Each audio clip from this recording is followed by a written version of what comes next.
చాలామంది నడుము నొప్పితో బాగా బాధపడుతుంటే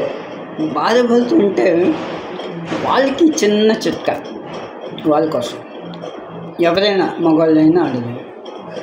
కుర్చీ ఇలా తీసుకున్నాం చూడండి, జాగ్రత్తగా అబ్జర్వ్ చేయండి.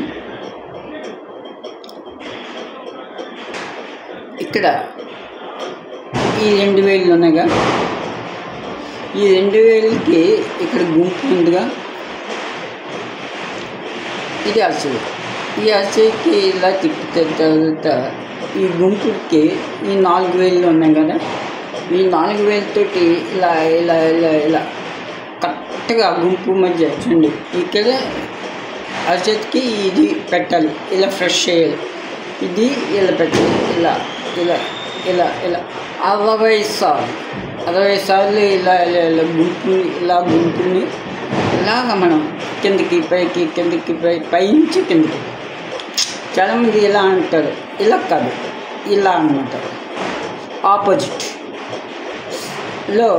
ఇలాగా అనుకొని ఉంటే నడుముంది కాదు కదా, కొన్ని పెయిన్స్ కూడా పోతాయి. ఈ చిట్కాని మీరు చేస్తారని నా అభిలాష.